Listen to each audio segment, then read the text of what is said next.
It was the kind of night that felt ordinary, until it didn't. On May 19th, 1983, 27-year-old Laura Bennett was driving along a quiet stretch known as Black Hollow Road, just outside a small town in western Montana. The road curved through dense trees, with only her headlights cutting through the darkness. In the back seat sat her 3 children, 8-year-old Emily, 7-year-old Hannah, and 3-year-old Lucas. The radio played softly, some upbeat song that didn't match the stillness of the night. Laura had driven roads like this countless times. She wasn't nervous. This was routine. Until she saw the man. He stood near the roadside, partially hidden in the shadows, waving as if he needed help. Laura slowed the car. For a brief moment, she hesitated. Then she stopped. She stepped out. What happened next would shake an entire community. According to Laura, the man approached quickly and demanded her car keys. When she refused, he reached into the vehicle and fired multiple shots into the back seat. Laura claimed she struggled with him, then somehow got back into the car and drove off toward the nearest hospital, screaming for help. When she arrived, she stumbled inside, injured but conscious, shouting that someone had shot her children. Doctors rushed out. 2 of the children were immediately taken inside. Moments later, a nurse discovered Hannah lying motionless on the floor of the front passenger side. She hadn't even been noticed at first. The emergency room became chaos. Doctors worked frantically. Emily was barely alive, struggling to breathe. Lucas was conscious but in critical condition. Hannah? There was nothing they could do. She was gone. Laura sat in the waiting area, a towel wrapped around her arm. She made a few phone calls. Her voice was steady. Too steady, some would later say.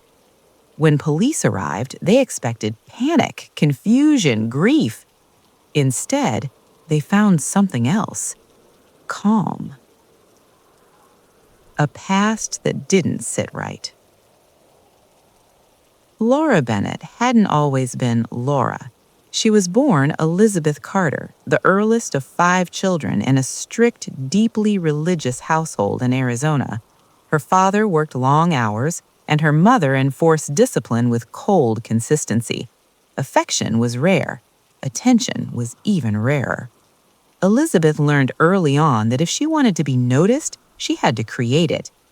As a teenager, she reinvented herself. She dyed her hair blonde, started going by Laura, and quickly discovered that attention from boys came easier than approval from her parents. She leaned into it. At school, she met Daniel Reed, her high school boyfriend. They were inseparable.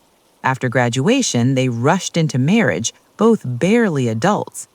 Their first child, Emily, was born a year later.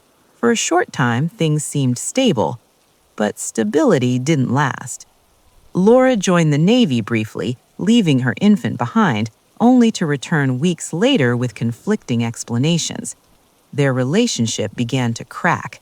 Arguments became constant. Trust disappeared. After their second child, Hannah, Daniel made a decision. He didn't want more children. But Laura became pregnant again. The third child, Lucas, wasn't Daniel's. That truth quietly destroyed what was left of their marriage. They divorced soon after. A pattern begins to form. As a single mother, Laura struggled, but not always in ways people expected. She worked at the post office, but money was tight. She looked for other ways to earn income and eventually became involved in surrogacy. Psychological evaluations raised red flags about her emotional stability, but somehow she moved forward anyway. Around this time, she met Mark Halstead, a married coworker. Their relationship began as an affair. For Mark, it was temporary, a distraction from his failing marriage. For Laura, it was something else entirely. She became deeply attached, almost obsessed with the idea of building a life with him. She marked dates in her diary, wrote letters she never sent, imagined a future that Mark never promised. When he tried to pull away, she pushed harder. She showed up unannounced, called repeatedly, followed him. When he finally cut ties, she didn't accept it. Not really. The move that changed everything. In early 1983, Laura made a sudden decision. She would move. She packed up her life, took her children, and relocated to a small town in Montana, far from her past, but not far enough to escape it. Mark stayed behind, but Laura didn't let go. She continued writing about him, thinking about him, building a version of reality where they still belonged together. Her children, meanwhile, adapted as best they could. Neighbors noticed things. The kids often looked neglected. Laura seemed distant, sometimes irritated by them rather than affectionate. Emily, the oldest, took on responsibilities far beyond her age. Still, nothing outwardly pointed to what would happen next. Back to that night. When police questioned Laura at the hospital, her story had small inconsistencies. At first, she said the children were awake and talking. Later, she claimed they were asleep. She described the attacker differently each time. Her injury, a gunshot wound to the arm, was surprisingly minor. Investigators listened carefully. Something wasn't adding up. They brought her back to the scene. Black Hollow Road was quiet. No witnesses had reported hearing gunshots, no signs of struggle, no evidence of another vehicle. Even more troubling, there were no bullet holes on the outside of the car. All the shots had come from inside. A subtle shift in the investigation. At first, the town believed Laura, an outside attacker, a tragic, senseless act of violence. But detectives began to reconsider. They looked at the physical evidence, the trajectory of the bullets, the gunpowder residue, the absence of an external shooter. Then they looked at Laura, her behavior, her past, her relationships, and slowly the narrative began to change. What if there was no stranger on Black Hollow Road? What if the danger had been sitting in the driver's seat all along? By the time the investigation entered its second week, the story that had first terrified the town began to unravel. Detectives returned to Laura Bennett again and again, asking her to walk them through that night on Black Hollow Road. Each time, small details shifted. The stranger's appearance changed. The sequence of events didn't quite line up. Even the emotional tone of her recollection felt rehearsed. Then came the forensic work. The red sedan Laura had been driving was carefully examined. Investigators expected to find damage consistent with an outside shooter. Instead, they found something very different. Every bullet that had been fired had originated from inside the vehicle. There were no entry points from the outside, no shattered glass, no indication that someone had leaned in and fired. Gunpowder residue was concentrated inside the car, especially around the back seat and front passenger area. But there was none on the driver's side. That detail mattered. It suggested the shooter hadn't been standing outside the car, reaching in. The shooter had been inside, positioned in a way that avoided leaving residue near the driver's seat. And Laura's injury? It didn't match a chaotic struggle. It looked controlled, almost deliberate. Witnesses complicate the story. Then a witness came forward.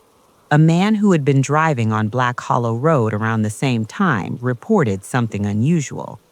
He had come up behind a red car with out-of-state plates, moving extremely slowly, almost crawling along the road. He stayed behind it for nearly 2 minutes before finally overtaking it. There had been no sign of distress, no frantic driving, no visible struggle, just a slow-moving car in the dark. The timeline didn't fit Laura's version of events. According to her, she had been attacked suddenly, and had sped off immediately to get help. But this witness described something calm, controlled, deliberate. Digging into Laura's past. As investigators widened their lens, Laura's history became impossible to ignore. They found her diaries, page after page filled with obsessive writings about Mark Halstead. Some entries read like love letters, others felt darker, filled with frustration, rejection, and longing. She wrote about wanting a new life, a different life, a life without complications. Her children, in that imagined future, didn't seem to have a place. Friends and acquaintances painted a similar picture. Laura was unpredictable, intense, capable of charm one moment and cold detachment the next. And then there were the firearms. Laura had access to multiple weapons in the past, including a .22 caliber handgun, the same caliber used in the shooting, but when asked, she denied it. The weapon itself was never found. The turning point. The investigation took a decisive turn when investigators focused on Emily, the oldest child. She had survived, but just barely. The damage was severe. A stroke had affected her speech and movement. She was frightened, withdrawn, and recovering slowly under the care of doctors and a child psychologist named Dr. Karen Lewis. Dr. Lewis didn't push. She worked gently, giving Emily time, building trust, letting the child feel safe enough to speak. At first, Emily said very little about the night, but she remembered, and eventually she found a way to communicate it. One day, during a session, Dr. Lewis asked Emily to write down what she remembered. No pressure, no expectations, just whatever she could manage. Emily wrote a few words, then she hesitated, then she added one more. When Dr. Lewis read it, everything changed. It said, "Mom did it." The arrest. With that statement, combined with the growing pile of forensic evidence and inconsistencies, investigators moved quickly. Laura Bennett was arrested at her workplace months later. She showed little emotion. Even as charges were read, murder, attempted murder, she maintained her composure, calm, controlled, the same demeanor that had unsettled officers from the very beginning. She insisted she was innocent. She always would. Inside the courtroom. The trial drew intense attention. At first glance, Laura didn't look like what people expected. She was composed, articulate, even likable at times. That worked in her favor early on. Some jurors reportedly felt sympathy for her. But the prosecution built its case piece by piece. They laid out the forensic findings, the lack of evidence for an outside attacker, the trajectory of the bullets, the absence of damage to the vehicle's exterior. They introduced her diary entries. They brought in experts who spoke about her psychological profile, patterns of manipulation, emotional instability, and a strong need for control and attention. And then they called Emily. The courtroom fell silent as the young girl took the stand. She was visibly nervous, fragile, still recovering, but she spoke, carefully, slowly, with effort. She described the car stopping on that dark road. She described her mother opening the trunk, taking out a gun, and turning towards the back seat. And she described what happened next. It wasn't dramatic, it wasn't exaggerated, it was simple, and it was devastating. The verdict didn't take long. Laura Bennett was found guilty of 1 count of murder and 2 counts of attempted murder. The sentence was severe. Life imprisonment with additional years added on. She would not be eligible for parole for decades. Even after the verdict, she showed little visible reaction. No breakdown, no remorse. Just the same controlled expression she had carried from the beginning. Aftermath. Emily and Lucas survived, but their lives were permanently changed. Both faced long recoveries, physically and emotionally.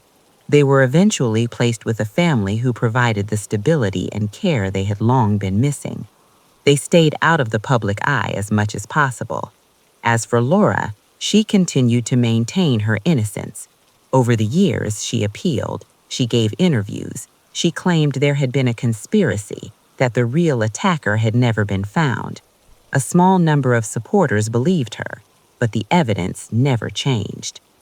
The last question. The case of Laura Bennett still leaves one lingering question, not about what happened, but why. Why that night? Why those choices? Some investigators believed it came down to control. Others pointed to her obsession with a life she couldn't have. And in her mind, perhaps, the children stood in the way of that life. It's a chilling thought, because on the surface, that night on Black Hollow Road looked like a random act of violence, but in reality, it was something far more disturbing. It wasn't random at all. It was a quiet, humid night in early November 1996 when the stillness of a small town in rural Georgia was shattered. Just past 10 p.m., a woman came pounding on the front door of a modest suburban home, her cries cutting through the silence. She was frantic, barely able to stand, her voice trembling as she begged for help. When the homeowner opened the door, she collapsed forward, gasping out words that would soon grip the entire nation. "My boys! Someone took my boys!" Her name was Rachel Carter, a 24-year-old mother of two. According to her, she had been driving home after running errands, her sons, 5-year-old Ethan and 3-year-old Noah, strapped into their car seats in the back. As she approached a traffic light on a dimly lit road, a man suddenly appeared, forced his way into her car, and pointed a gun at her. She told the police that the man ordered her to keep driving.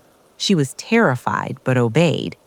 After several minutes on a quiet stretch of road near a lake just outside town, he allegedly told her to stop the car. Then, without warning, he forced her out. Rachel claimed she begged him to let her take her children. She said she pleaded, cried, and even tried to grab the door handle, but the man simply told her he didn't have time. Then he drove away into the darkness, her children still inside. Within minutes, sirens filled the neighborhood. Police arrived quickly, followed by paramedics, though Rachel had no visible injuries. She was shaking, crying uncontrollably, repeating the same story over and over again. Officers treated her as a victim. After all, who wouldn't? Her ex-husband, Daniel Carter, was called immediately. He had been at work when he received the news. At first, he thought there had been some kind of misunderstanding, but when he arrived and saw Rachel, hysterical, barely coherent, reality hit him hard. His sons were missing. By midnight, the entire town knew. Local police wasted no time. Roadblocks were set up, patrol units spread across surrounding highways. Within hours, state authorities were involved. By morning, federal agents had joined the investigation. A BELO alert was issued for Rachel's car, a dark green sedan with the children believed to still be inside. The media picked up the story almost instantly. By the next day, Rachel and Daniel were on television pleading for the safe return of their boys. Rachel's face, pale and tear-streaked, became the image people couldn't forget. Her voice cracked as she described the man who took her children, a young male, mid-20s to early 30s, average height, unshaven, wearing a dark jacket and a knit cap. Sketch artists worked quickly. A composite image was released within 24 hours. The country responded. Search teams flooded the area near the lake Rachel had mentioned. Volunteers combed through woods, fields, and ditches. Helicopters circled overhead. Boats and divers scanned the dark waters, though visibility was near zero beneath the surface. Locals whispered that the lake had a reputation, deep, murky, impossible to search properly. Still, hope remained. Investigators believed that if the carjacker hadn't intended to harm the children, he might abandon the vehicle somewhere. Maybe panic would set in. Maybe he'd leave them alive.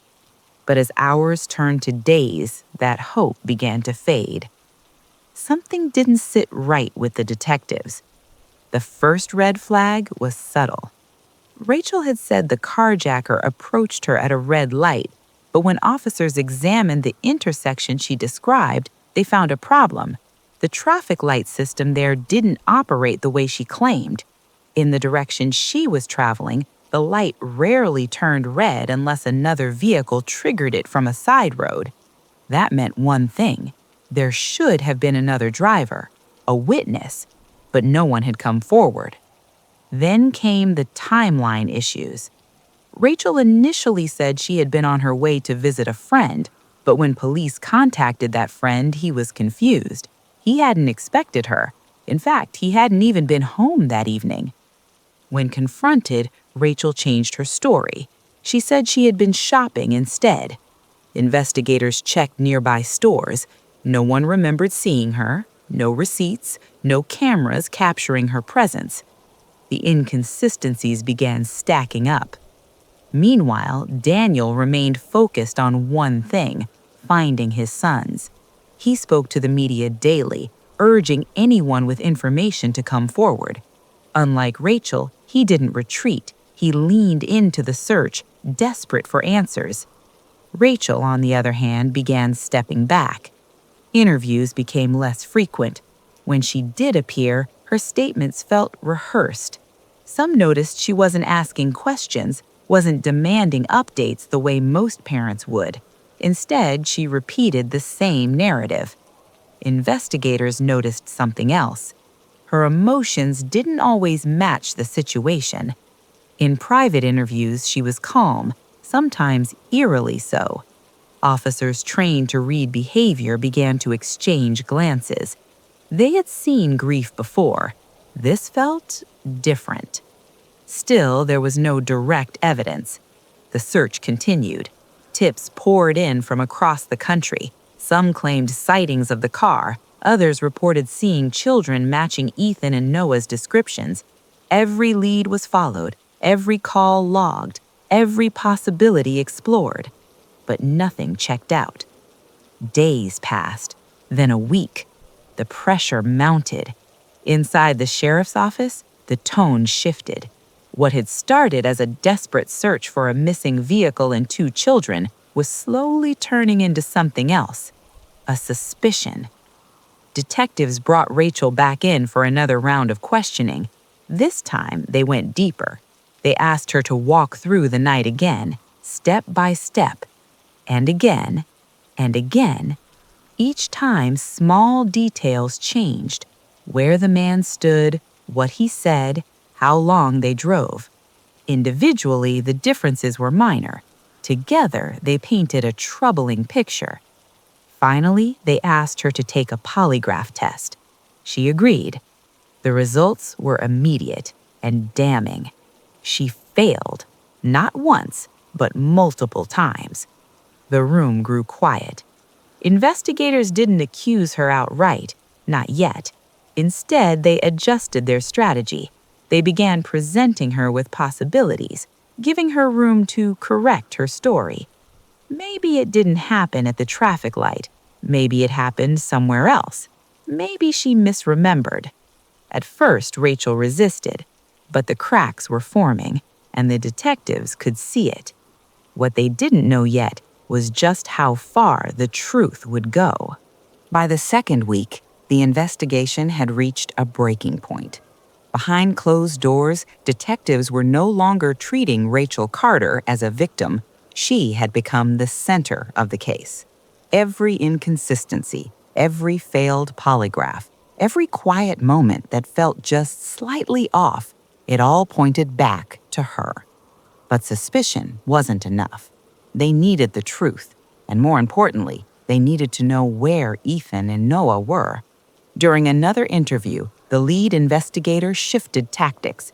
Instead of confronting Rachel directly, he offered her an out, a softer version of events, something less monstrous. "Maybe it didn't happen the way you first said," he told her calmly. "Maybe something went wrong. Maybe you panicked." Rachel stared at the table. For the first time, she didn't correct him. That silence was everything. The questioning continued, slow and controlled. The investigator began suggesting alternate locations, rural roads, isolated areas, places where something could happen without witnesses. Rachel hesitated. Then she spoke. Her voice was barely audible. It wasn't at the light. The room froze. From there, it unraveled quickly. Piece by piece, Rachel's story collapsed under its own weight. The carjacker never existed. There was no armed man, no sudden attack, no desperate struggle in the front seat. It had all been a lie. Through quiet tears and long pauses, Rachel finally revealed what really happened that night. She had driven toward a secluded lake just outside town, a place she knew well, a place where no one would be around that late. Her sons were still in the back seat, still trusting her. She told investigators she had been overwhelmed, that her life felt like it was closing in, a failed marriage, financial pressure, a relationship that had recently fallen apart. Everything felt like it was slipping beyond her control. And then there was something else. A man she had been seeing, someone who made it clear he didn't want children in his life. Rachel admitted she had become fixated on him, on the idea of starting over, a different life, a clean slate, one that didn't include Ethan and Noah. At the lake, she stopped the car near an old boat ramp. The water was dark, still, almost invisible in the night. She sat there for a moment, engine running, her hands gripping the steering wheel. She said she thought about ending her own life, taking her children with her, but when the moment came, she couldn't do it. Not completely. Instead, she opened the car door and stepped out. She walked away from the vehicle, and then she reached back in. Her hand found the gear shift. She released the brake. The car began to roll, at first slowly, then faster. Rachel stood there, watching as the vehicle carried her children down the slope and into the black water.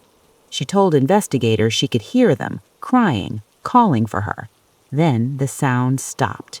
The lake swallowed everything. For a long moment after finishing her confession, Rachel said nothing. The room was silent except for the faint hum of the recorder. One of the officers immediately radioed the location. Within minutes, units were dispatched. Search teams had already scanned parts of the lake, but not precisely where Rachel described. The water there was deeper than expected, the visibility almost zero. Divers entered the water just after midnight. It didn't take long. The car was found submerged, tilted forward, partially buried in mud. When it was pulled to the surface, every officer present already knew what they would find inside. Ethan and Noah were still strapped into their seats. The news spread quickly. The town that had rallied together in hope now faced something far darker. Grief turned into shock. Shock turned into anger. The image of Rachel Carter, the crying mother on television, collapsed overnight. She was arrested the following morning, charged with 2 counts of murder. The trial began months later, drawing national attention. The courtroom was packed every day. Reporters, locals, strangers who had followed the story from the beginning. The prosecution's case was methodical. They laid out the timeline, the contradictions, the failed polygraphs, and finally, the confession. But what hit the hardest was the reconstruction. Investigators recreated the final moments using a similar vehicle. Cameras were placed inside to document what would have happened as the car filled with water. The footage was never shown publicly in full, but those who saw it described it as unbearable. It took several minutes for the water to rise completely, minutes where the children were alive, minutes where they could have been saved. Rachel stood there outside that car the entire time. The defense didn't deny what happened. Instead, they argued it wasn't premeditated. They claimed Rachel had been mentally unstable, that she had intended to take her own life and acted in a moment of emotional collapse. They pointed to her past, her struggles, her fragile mental state. But the prosecution had a different narrative. They introduced letters, written by Rachel to the man she had been involved with. In them, she talked about wanting a new life, a different future, one without complications, one without children. The jury didn't take long. Rachel Carter was found guilty on all counts. The only question left was the sentence. The courtroom was heavy with tension as both sides presented their arguments. Some called for the harshest punishment possible. Others believed she should spend the rest of her life behind bars, forced to live with what she had done. Ethan and Noah's father, Daniel, took the stand. His voice broke as he spoke. He didn't talk about anger. He talked about loss, about bedtime stories, about laughter, about the silence that had replaced it all. Even Rachel couldn't look at him. In the end, the jury chose life imprisonment, no immediate chance of release. As she was led out of the courtroom, Rachel finally spoke, just one sentence, barely above a whisper. "I'm sorry." But for many, those words meant nothing. Years have passed since that night. Daniel eventually rebuilt his life, though the loss never left him. He remarried, started a new family, but he never stopped speaking about Ethan and Noah, making sure their names were not forgotten. As for Rachel, she remains behind bars. Every few years, her case resurfaces. Debates about parole, about remorse, about whether someone who committed such a crime should ever walk free again. But one question still lingers, even after all this time. Not how it happened, not where, but why. Because some answers, no matter how clearly they're explained, never truly make sense.